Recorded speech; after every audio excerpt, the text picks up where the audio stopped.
نبی کریم صلی اللہ تعالیٰ علیہ وسلم نے فرمایا کہ اپنے بھائی کے مددگار بن جاؤ، چاہے وہ ظالم ہو یا مظلوم ہو۔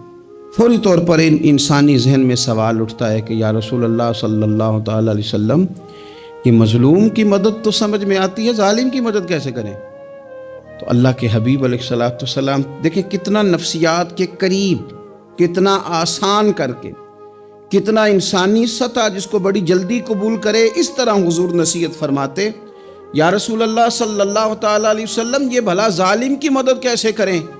تو حضور نے فرمایا اسے ظلم کرنے سے روک دو، یہی تمہاری اس کے لیے مدد ہے۔ تم اسے سمجھاؤ کہ یہ بات غلط ہے، تم اسے کہو کہ تم زیادتی پر ہو، تم اسے کہو کہ تم غلط بات پہ اڑ گئے، تم اسے سمجھاؤ کہ جس رستے کے تم مسافر بنے ہو یہ رستہ ٹھیک نہیں ہے، یہ تمہاری مدد ہوگی اس کے لیے۔ تم اپنے دوست کو، بھائی کو، عزیز کو، رشتہ دار کو قائل کرو کہ وہ غلط کام نہ کرے، یہ تمہاری مدد ہے اس کے لیے۔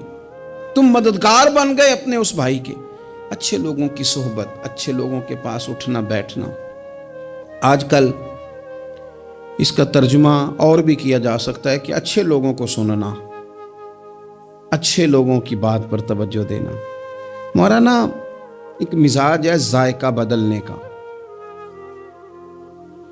یعنی یہ طبیعت بڑی انوکھی ہے لوگوں کی، کہتے ہیں یہ تو بات روز سنتے ہیں، کوئی انوکھی بات نہ سنیں، اس چہرے کو تو روز دیکھتے ہیں، کوئی انوکھا چہرہ نہ دیکھیں۔ لیکن درویش کیا کہتے ہیں پاہمیں سونے ملن ہزارہ، آسان نہیں یار بٹونا۔ او بھائی یہ مطلب سنو تو صحیح جی فلانا کیا کہہ رہا ہے۔ او بھائی خدا کے بندے پہلے تو اپنوں کی تو سن لے، وہ تو سمجھ لے، اس پر تو تھوڑا سا تو غور کر لے۔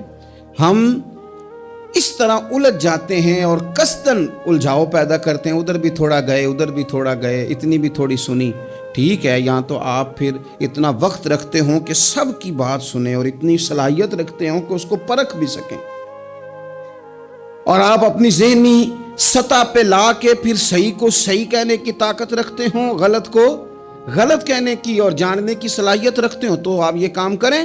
لیکن اگر ایسا نہیں ہے تو پھر تو آپ اثر قبول کریں گے، پھر تو معاملات اور طرح کے ہو جائیں گے۔ اس لیے کوشش کریں کہ صالحین کی سنگت، نبی پاک صلی اللہ تعالیٰ علیہ وسلم نے فرمایا، میرا خیال ہے اس عنوان پر اس سے زیادہ قیمتی بات نہیں ہو سکتی۔ اللہ کے حبیب علیہ الصلوۃ والسلام نے فرمایا کہ انسان اپنے دوستوں کے دین پہ ہوتا ہے۔ اوئے ہوئے، اتنی بڑی بات فرمایا، انسان اپنے دوستوں کے مذہب پر ہوتا ہے۔